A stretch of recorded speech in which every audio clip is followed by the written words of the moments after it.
اعوذ باللہ من الشیطان الرجیم بسم اللہ الرحمن الرحیم۔ اللہ تبارک و تعالیٰ کے نام سے شروع جو بڑا مہربان اور نہایت رحم کرنے والا ہے۔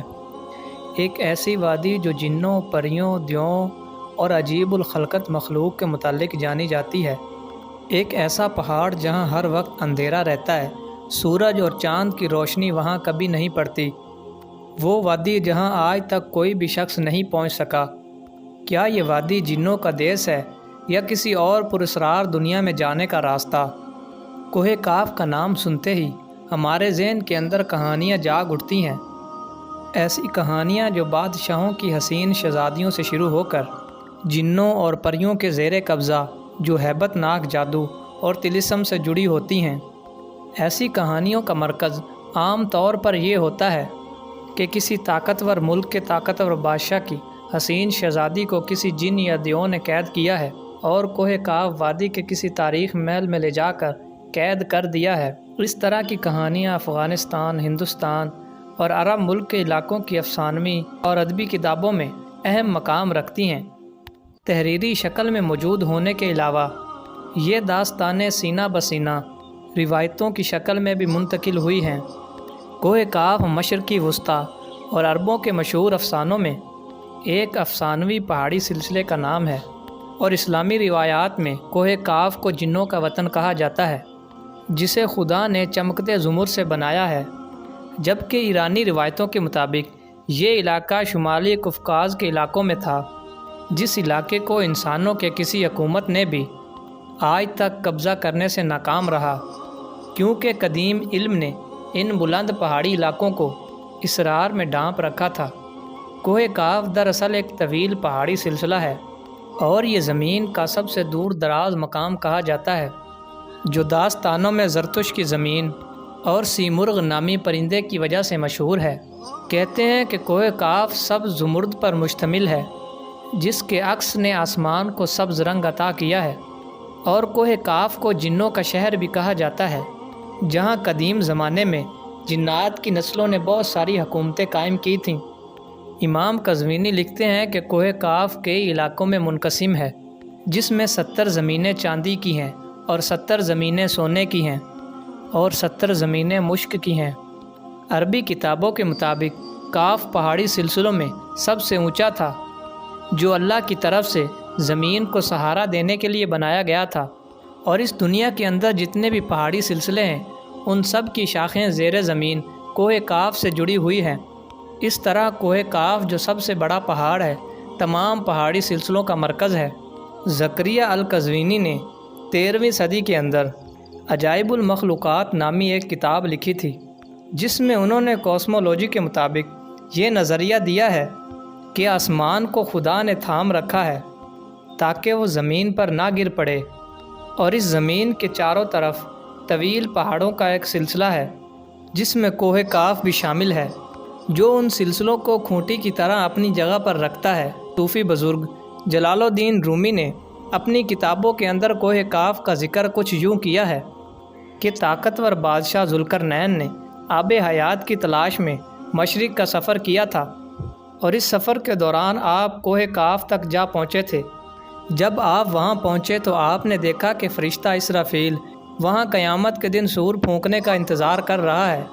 کوہ کاف اور اس میں موجود مخلوق کے متعلق ایک اور روایت بیان کی جاتی ہے کہ حضرت ابن عباس فرماتے ہیں کہ ہمارے پاس رسول پاک صلی اللہ علیہ وآلہ وسلم تشریف لائے، جب کہ ہم مسجد نبوی میں حلقہ بنا کر بیٹھے ہوئے تھے۔ ہم سے رسول پاک صلی اللہ علیہ وآلہ وسلم نے فرمایا کہ کیا کر رہے ہو؟ تو ہم نے عرض کی کہ ہم سورج کے متعلق غور کر رہے ہیں کہ وہ کیسے طلوع ہوتا ہے اور کیسے غروب ہوتا ہے۔ تو فرمایا کہ تم نے اچھا کیا، اس طرح مخلوق میں فکر کرو اور خالق میں فکر نہ کرنا، کیونکہ اللہ جس کے لیے جو چاہتا ہے پیدا کر دیتا ہے۔ تم اس سے تعجب کرو کہ کوہ کاف کے آگے 7 سمندر ہیں، ہر سمندر 500 سال سفر کرنے کے برابر طویل ہے، اور اس کے آگے 7 زمینیں بھی ہیں جن کا نور ان کے باسیوں کے لیے چمکتا ہے۔ اس کوہ کاف کے آگے 70,000 مخلوقات ہیں جو اڑتی ہیں، اور ان کو پرندوں کی شکل میں پیدا کیا گیا ہے۔ یہ مخلوق اور ان کا بچہ پیدا ہوتے ہی ہوا میں اڑنے لگتا ہے، یہ اپنی تسبیح کی ادائیگی میں ذرہ برابر بھی وقفہ نہیں کرتے۔ ان کا کھانا بھی ہوا ہے، ان کا پینا بھی ہوا ہے، اور ان کا لباس بھی ہوا ہے، اور ان کے برتن بھی ہوا کے ہیں۔ وہ یہ نہیں جانتے کہ حضرت آدم علیہ السلام کو اللہ نے پیدا کیا ہے، اور وہ ابلیس کو بھی نہیں جانتے، اور نہ ہی ابلیس کی اولاد کو جانتے ہیں۔ اللہ نے کوہ کاف کو دنیا کے گرد تخلیق کیا ہے۔ یہ دنیا اس پہاڑ کے درمیان ایسے موجود ہے جیسے ایک انگوٹھی کے اندر انگلی۔ کوئی بھی انسان وہاں پہنچ نہیں سکتا ہے، کیونکہ وہاں پہنچنے کے لیے 4 مہینے تک اندھیرے سے گزرنا پڑے گا۔ یہ وہ پہاڑ ہے جہاں کوئی سورج نہیں، کوئی چاند نہیں۔ یہاں تک کہ یہ لوگ چاند اور سورج کے بارے میں بھی نہیں جانتے کہ اللہ تبارک و تعالیٰ نے چاند اور سورج کو بھی تخلیق کیا ہے۔ جو روشنی ان تک پہنچتی ہے وہ کاف پہاڑ کی روشنی ہے، اور وہاں موجود مخلوق جڑی بوٹیاں کھاتی ہے، اور ان کے بدن پر کوئی کپڑا نہیں ہوتا۔ صحابہ کرام نے پوچھا کہ یا رسول اللہ، کیا وہ لوگ فرشتے ہیں؟ تو آپ نے ارشاد فرمایا، نہیں، وہ فرشتے نہیں ہیں، لیکن اللہ سے ان کی فرما برداری بالکل فرشتے کی طرح ہے۔ پھر آپ نے فرمایا کہ معراج کی رات ان کی ملاقات کوہ کاف کے لوگوں سے ہوئی تھی، اور وہاں کے لوگوں نے آپ صلی اللہ علیہ وآلہ وسلم کی دعوت کو قبول کیا، اور وہ مسلمان ہو گئے۔ صوفیہ کرام کے نزدیک کوہ کاف دراصل اس دنیا میں موجود کوئی پہاڑ نہیں، بلکہ کوہ کاف سے مراد عالم مثال میں وہ پہاڑی سلسلہ ہے جو بذریعہ کشف اولیاء کرام کے مشاہدے میں آتے ہیں، جیسا کہ خواجہ فرید الدین عطار جیسے صوفیہ نے اس تصور کا مشاہدہ کیا ہے۔ طریقت میں کوہ کاف کو شعور کا ایک دائرہ اور مرید کا حد سمجھا جاتا ہے، جسے پا کر بندہ فنا فی اللہ کے درجے میں پہنچ جاتا ہے۔ بہت سارے لوگوں کا ماننا ہے کہ یہ لفظ کاف کسی چیز کے مرکز کو ظاہر کرتا ہے، اور یہ لفظ اتنا مقدس ہے کہ قرآن پاک میں اس نام کی پوری ایک صورت ہے جو اس کوہ کاف پہاڑ کی طرف اشارہ کرتا ہے۔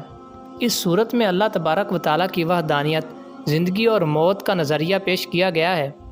کوہ کاف جغرافیائی لحاظ سے ہماری زمین کے اندر کہاں موجود ہے، اس کے متعلق مختلف نظریات پائے جاتے ہیں۔ زیادہ تر مورخین کا اس بات پر اتفاق ہے کہ عربی داستانوں کی کوہ کاف دراصل موجودہ روس میں قفقاز یعنی ماؤنٹ کوکاکاس نامی ایک پہاڑی سلسلہ ہے۔ یہ علاقہ یورپی روس میں بحر اسود اور بحر قزوین میں درمیانی حصہ ہے، جس میں آرمینیا، آذربائیجان، داغستان، روس اور چیچینیا جیسے ملک شامل ہیں۔ یہ علاقہ قدرتی حسن سے مالا مال ہے، جہاں جانوروں اور پرندوں کی بے شمار اقسام پائی جاتی ہیں۔ جھیلیں، آبشاریں اور چھوٹے چھوٹے چشمے دیکھ کر ایسا معلوم ہوتا ہے گویا جنت زمین پر اتر آئی ہو۔ یہاں آبادی بہت کم ہے۔ یہ پہاڑی سلسلہ ایشیا کو یورپ سے جدا کرتا ہے۔ اگر کوہ کاف کو خلائی سیٹلائٹ سے دیکھا جائے تو یہ علاقہ سفید پٹی جیسا نظر آتا ہے، جبکہ بعض محققین کا خیال ہے کہ کوہ کاف انٹارکٹیکا کے ان ویران اور برفیلے علاقوں میں موجود ہے جو ہمیشہ بادلوں اور اندھیرے سے ڈھکے ہوتے ہیں، جبکہ کچھ لوگ قدیم زمانے کے اٹلانٹک سٹی کو ہی کوہ کاف قرار دیتے ہیں، جو کسی بڑے عذاب کی وجہ سے تباہ ہو چکا ہے۔ جدید فزکس کی نئی دریافت یعنی ڈائمینشن بھی کوہ کاف کو سمجھنے میں آسانی پیدا کر سکتی ہے۔ دراصل فزکس کی جدید تحقیق کے مطابق اس کائنات میں کل 11 ڈائمینشن وجود رکھتے ہیں، جبکہ ہم انسان 3 یا 4 ڈائمینشن میں زندگی گزار رہے ہیں، کیونکہ ہم ٹائم اور اسپیس کی قید میں زندگی گزارتے ہیں۔ ان مزید 6 ڈائمینشن میں کتنے سیارے، ستارے اور زمینیں آباد ہیں، اس کا علم صرف اللہ تبارک و تعالیٰ کو ہی ہے۔ محققین کے مطابق ارواح کی دنیا عالم برزخ اور جنت و جہنم انہی ڈائمینشن میں موجود ہے جن میں انسان موت کے بعد داخل ہوتا ہے۔ ممکن ہے کہ کوہ کاف بھی انہی 11 ڈائمینشن میں سے کسی ایک ڈائمینشن میں موجود ہو۔